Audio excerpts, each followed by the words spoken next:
Hello, everybody. Mr. Moki Moki back again with an episode of Yu-Gi-Oh! Vrains, episode 5 review.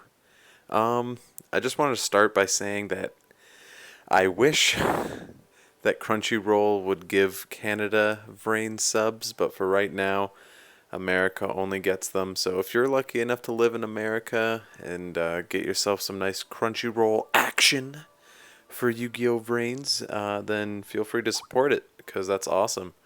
Um, I'm in Canada, so I don't get that luxury, so I still have to wait until 11, 12 o'clock to do my reviews. So I digress. But onto the episode. There's not too much to really discuss. I guess I'll go into what I really liked about the episode. I did like the kind of back and forth duel that we got with Go and Yusaku.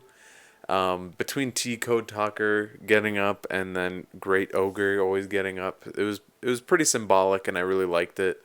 Um, just they're both not going down for the count until Great Ogre actually went down for the count. But it was funny because, like, it would always get a cut back to that wrestling scene. Um, so yeah, turns out that it was all a part of Yusaku's plan to go down to 100 life points so that he could use his dual skill to access a new Link monster. I believe that Link monster is Link Bumper. It could be Honeybot, but I'm pretty sure it's Link Bumper because that's kind of the card of the week by Yu-Gi-Oh! Organization. So I would assume it's Link Bumper. I really like Link Bumper's design, actually. It looks like a pinball machine. Um, but basically what the episode was Yusaku giving us his 3 reasons why he can't lose, and then proceeding to toolbox the ever-living crap out of his Cyverse monsters, or Cyberse monsters. Is it V or B? It's a hard thing. Um, it's I don't know. There's not much else to talk about in this episode. Like, I guess people were just like, "Wow, look at Yusaku go, just toolboxing the crap out of his monsters," um, which is I hope it's not going to be like this a lot. Because just to see that circuit come and come again, like he link summoned 4 times, which makes me think that if this is only the second duel, we might be in for some trouble in the future if he's just gonna link summon out the ass. So let's hope that it gets a little bit more creative than that. Um, I mean, you know me, I enjoy seeing Decode Talker. Another thing I want to talk about is you you obviously notice the difference between Decode Talker and the other monsters, especially even Great Ogre when they're clashing, in terms of CGI and then just regular animation, I think. I just wanted to like point out, I thought that every monster was supposed to be done in CGI, and I actually just realized this right now while I was watching the episode. I thought there was an article that stated that they were doing all of the monsters in like the same CGI format. Um, I'm not sure if that was false or if I just misread it. Somebody can correct me. I'm probably wrong because it obviously doesn't seem like they went that route. Only Decode Talker so far has been done in that like 3D mode. Um, so it's whatever. Um, yeah, so we get toolboxing. The hot dog guy tries to make an escape for Yusaku.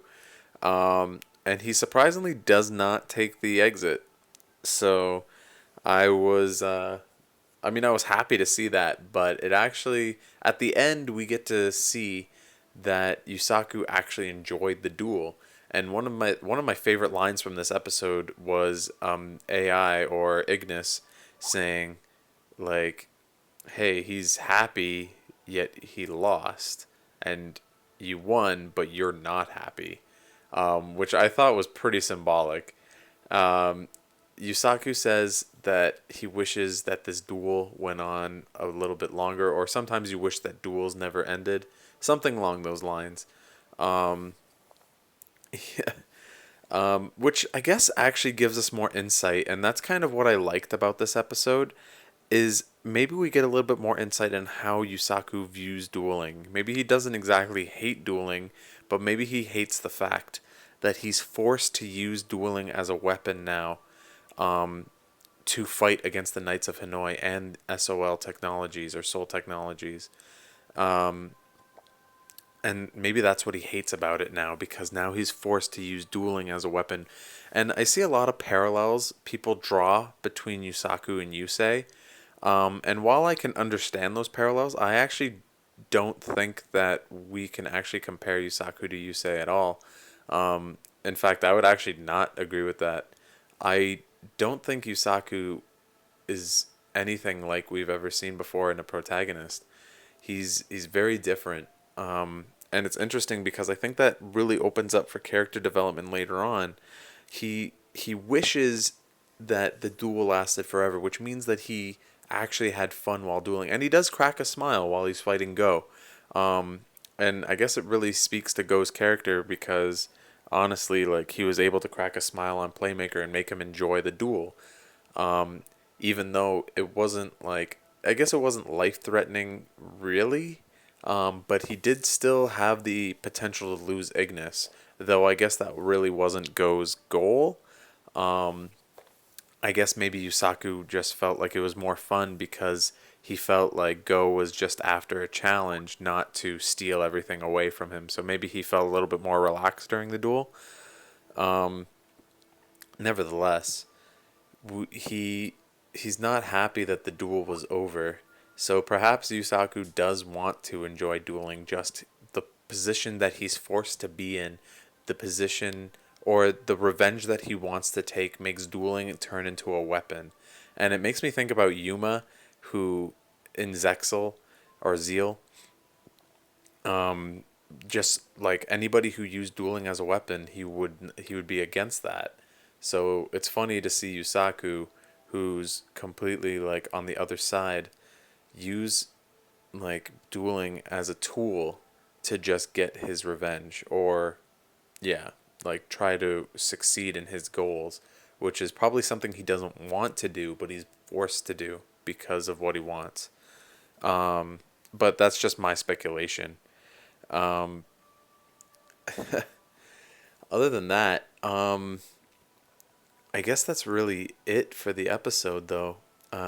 That's all the interesting things. Next week we get Blue Angel or Aui's duel. I don't think we're gonna be seeing Firewall Dragon in these next two episodes that are coming up, though I feel like we might get Firewall Dragon's appearance in episode 8, because if not, I'm not exactly sure when we're going to be seeing his so-called other ace.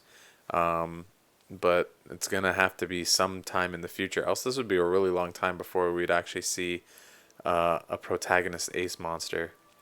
So yeah, let me know what you guys think in the comment section down below.